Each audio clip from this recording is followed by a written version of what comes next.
एक अच्छी सुबह और एक खुशहाल परिवार। पत्नी किचन में व्यस्त है, बच्चे स्कूल जाने की तैयारी कर रहे हैं और मैं काम पर जाने के लिए तैयार हूं। तभी बच्चे की आवाज आई। पापा, आज मेरा जन्मदिन है, शाम को जल्दी घर आ जाना। मैंने अपने दोस्तों को भी बुलाया है। और हाँ, वापसी में केक, चॉकलेट और मिठाई भी जरूर लाना, ठीक है? अपना ध्यान रखना। बाय बाय बेटा। और मैं खुशी खुशी घर से निकल पड़ा। कुछ ही देर में मैं अपने कार्य क्षेत्र पहुंच गया। सुरक्षा अधिकारी ने सभी कर्मियों को सेफ्टी टॉक दिया और फिर मैंने बड़े ही उत्साह से कार्य आरंभ कर दिया।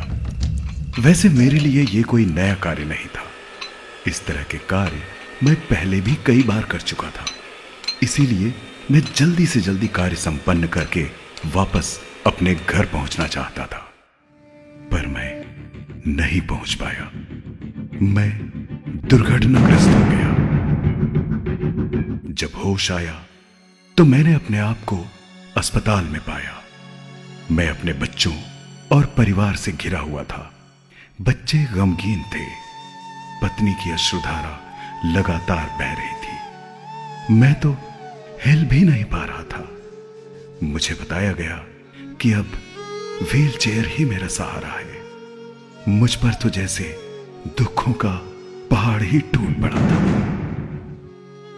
आमदनी का एकमात्र जरिया समाप्त हो गया। एक गलती की इतनी बड़ी सजा।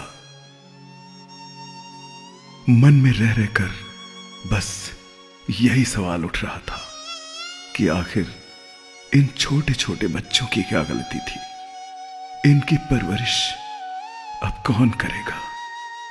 परिवार की जरूरतें कौन पूरी करेगा? मेरी एक छोटी सी लापरवाही से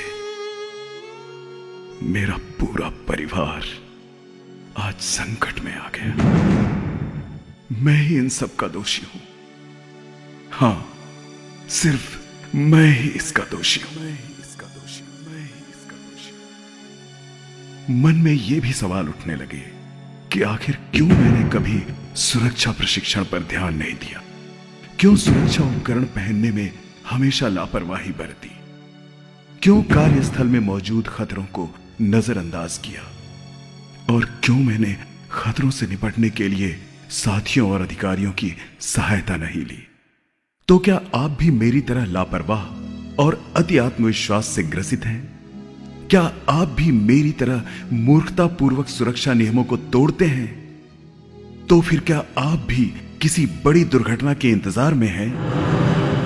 दोस्तों, दुर्घटना के मूलतः दो कारण होते हैं: असुरक्षित कार्य और असुरक्षित परिस्थितियां। असुरक्षित कार्य स्वयं व्यक्ति के द्वारा किए जाते हैं, जैसे व्यक्तिगत सुरक्षा उपकरणों, हेलमेट, जूता, full body harness, lifeline, fall arrester आदि का उपयोग न करना, शॉर्टकट अपनाना, जल्दबाजी में कार्य करना और लापरवाही पूर्वक कार्य करना आदि। एक विश्लेषण के अनुसार असुरक्षित कार्य दुर्घटनाओं के लिए 96% तक जिम्मेदार पाए गए हैं। असुरक्षित कार्य की आदत दुर्घटना की ओर पहला कदम होता है। सदैव ध्यान रखें, सबसे अच्छा सुरक्षा उपकरण है आपका अपना मस्तिष्क। उसका उपयोग कीजिए।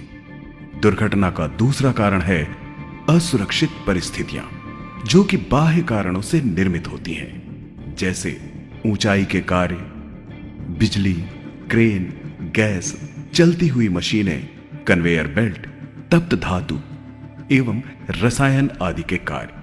प्रत्येक दिन कार्य आरंभ करने से पहले कार्य क्षेत्र में मौजूद खतरों की पहचान करनी चाहिए और उसी के अनुसार समुचित सुरक्षा के उपाय करने चाहिए।